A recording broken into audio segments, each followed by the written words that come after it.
விவசாயிகளுக்கு வணக்கம். பார்த்தீங்கன்னா இதுதான் கொடி உருளைக்கிழங்கு. நம்மளுடைய பாரம்பரிய ரகம், முன்னோர்கள் பயன்படுத்திய கிழங்கு இதுதாங்க கொடி உருளைக்கிழங்கு. கிழங்குனாவே மண்ணுக்குள்ளே தான் காய்க்கும்னு நினச்சிக்கிட்டு இருக்கோம். இது கொடியில் மேலே காய்க்கும் பாருங்கள். இதனுடைய மருத்துவ குணம் என்னன்னு பார்த்தீங்கன்னா, உடம்பில் உள்ள கேஸு, பித்தம், வாயு, கால் வெடிப்பு, அது மாதிரி அனைத்து பிரச்சனைகளையும் சரி செய்யும். இது பார்த்திங்கன்னா ஒரு குழம்பு வச்சு சாப்பிட்லாம். அருமையான ஒரு ரகம்.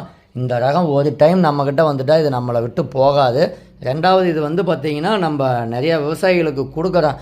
இதை இயற்கை முறையில் பண்ணும்போது தான் உங்களுக்கு பார்த்திங்கன்னா ஒரு இதில் ஒன்று தான் வரும். இதில் பாருங்கள் 2 முளைப்பு வந்திருக்கு. இது இயற்கை விவசாயத்தில் பார்த்திங்கன்னா நம்ம நாட்டு மாட்டு சாணத்துலேருந்து தயாரிச்சதுங்க இந்த சாணப்பாசி கரைசல். அதாவது வீட்டு தோட்டம், மாடி தோட்டம், காட்டு தோட்டம், அனைத்து தோட்டத்துலேயுமே நம்ம இதை பயன்படுத்தலாம். இது எப்படி தயாரிக்கணுங்கிற வீடியோ லோகு இயற்கை விவசாயங்கிற யூடியூப் சேனலில் இருக்குது. தேவைங்கிறவங்களுக்கு நம்ம தாயத்தரவும் அனுப்பிச்சி வைக்கிறோம். 1 லிட்டர் வாங்கிக்கிட்டால் இது உரங்க. இதையவே மீண்டும் மீண்டும் சர்க்கரையை போட்டு பெருக்கிக்கிட்டே இருக்கலாம். தீர்ந்துருச்சு அப்படின்னா மறுபடியும் சர்க்கரையை போட்டு மறுபடியும் தண்ணி ஊற்றினா தயாராகிடும். காலை மாலை கலக்கி விடணும். வெயிலில் தான் வைக்கணும். வெயிலில் வைக்கும்போது பார்த்திங்கன்னா உங்களுக்கு சூரிய ஒளியில் இருக்கக்கூடிய சத்தையெல்லாம் எடுத்து செடிகளுக்கு கொடுக்கும். இதெல்லாம் அருமையான ஒரு விவசாயிகளுக்கான ஒரு வரப்பிரசாதம்னே சொல்லலாம். ஏன்னா இன்றைக்கி அழிஞ்சு வர்ற விவசாயத்தில் பார்த்திங்கன்னா செலவு அதிகமாகிடுது முதலீடு. அந்த முதலீட்டை குறைக்கிறதுக்காக மட்டுமே நம்ம இந்த சாணப்பாசி கரைசலை பயன்படுத்துகிறோம்.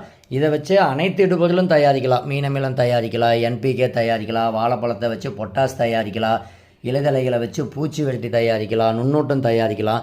இது எல்லாமே நம்ம தயாரித்து கொடுக்கும்போது பார்த்திங்கன்னா இந்த மாதிரி கிழங்கு திரட்சியாக வரும்.